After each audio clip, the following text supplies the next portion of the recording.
Hi everyone, welcome back to another episode. In this video, I'm gonna let you know how can you use Zelle without a bank account. In order to use Zelle without a bank account, you could follow the simple steps. So first of all, what you need to do is you could install the Zelle app in your mobile device. So head over to your Play Store or an App Store and install it. When you install the Zelle app, now you need to get started with creating your account.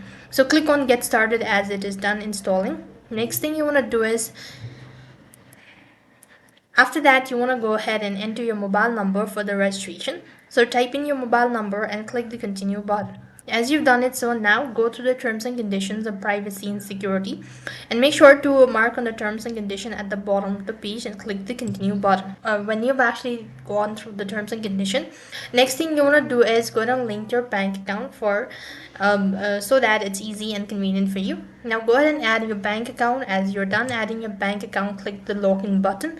Now here you want to go ahead and enroll it with your credential that you recently made it and also verify your email address. This way you'll be able to use Zelle without a bank account. That's all for this video. I hope the video was helpful. Make sure to like, share and subscribe to our channel. Thank you for watching. See you in the next video.